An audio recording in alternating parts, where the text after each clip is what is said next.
How do I get clients if I don't have a portfolio? So this is probably one of the most frequently asked questions I get. How am I meant to get that very first client if I don't really have any work to show of what I have done before? And I totally get it. I had the exact same question when I launched my homestaging business. I wish there was a video like this because it's possible. I got my first client without a portfolio, and you can too, as are so many of my STAGERBOSS clients. I've trained over 30,000 women in the last 12 months. Many have went on to get their very first client. Here's how. Let's dive in.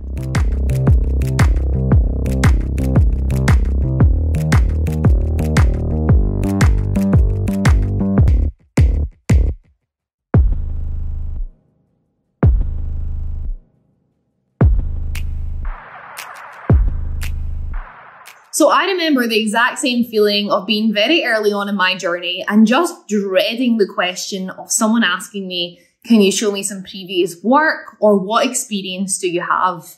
What is funny though is that after you get that first client, you technically have a portfolio, right? But until you get that first client, how do you do it? Well, that's what I'm going to discuss in today's video. But just as a little preface to what I'm going to discuss, I very rarely in my early days, or even till now, have been asked about my experience because I'm able to walk in with confidence and belief that I can provide my client with this service. I knew that I was more than capable. I actually remember once ever being asked by a guy on the phone, so do you have an interior design degree?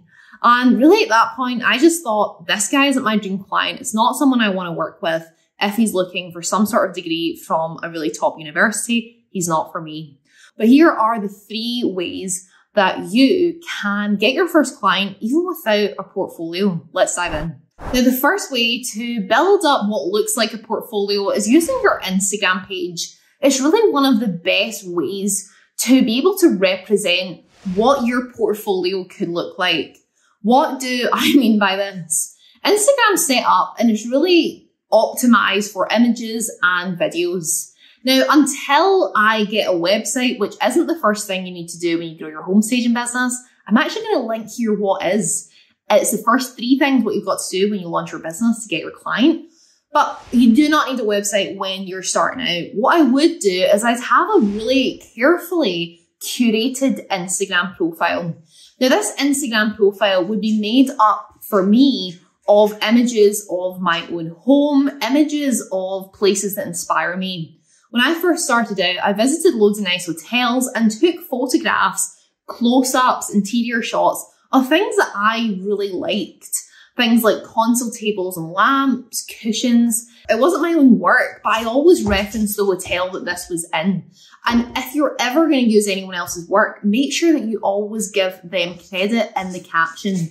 So with this, I started to build up a whole bank of images of things I enjoyed. And when someone came to that profile, they just looked at first glance and thought, wow, she's got taste. They didn't click into every single image and wonder if I had done it or not. They looked at that Instagram profile and they questioned, does this fit with the vision I have for my property? Do I think she's talented, and do I trust her with my sale? And that's really how it started on that Instagram profile, and also sharing the behind the scenes of building the business too. Now, the second way to do this is by staging your own home and taking before and afters. Why don't you look at the rooms in your house, empty them, and then restyle them? And if they're not the exact look that you would go for in a stage, why not invest in some kit and actually buy the type of things you would put in that stage? Ultimately, what a potential client wants to see is they want to see what it looked like before and they want to see after. They will have no clue whether that's your own home or that's actually a staged property. So do this and be really quite creative with it. If I was going to be doing this, I wouldn't just take a before and after shot, but I would also do some time lapses of me staging the room. I'd create some reels, I'd create some boomerangs and all this different type of content just to mix it up and have a real sort of content bank there where I can continually show off that space until I get my first client. If you're ready to get that first client, then click subscribe because my free trainings are going to really walk you through all the processes. Click subscribe below. So I do believe the first two options are what is going to get you your very first client, because that is what I done in order to get mine. And it's what so many stager bosses are having massive success with. So many of my clients start by staging their own property and get that client and then use that content time and time again. The third option, if you really want to push the boat out, is you could use a friend's space, or you could actually get a photo shoot of you staging certain rooms. There's nothing more successful in social media than an image or a video with you in it.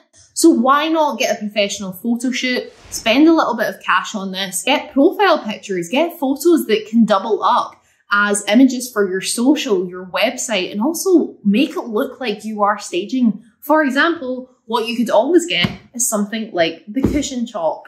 But other than that, I'm going to link some of my clients' photos that have been taken at my house on the retreats, and you'll see exactly what I mean. So if you want to launch your home staging business, and even if you are at ground level right now, then I have a free training for you. Join me at ditchthedayjob.com, which is my 7-day free challenge, which shares with you how to launch your home staging business. It's going to change your life. I'll see you there at ditchthedayjob.com. Honestly, this 7 days will be the game changer for you, and saying goodbye to that 9 to 5 and launching the business.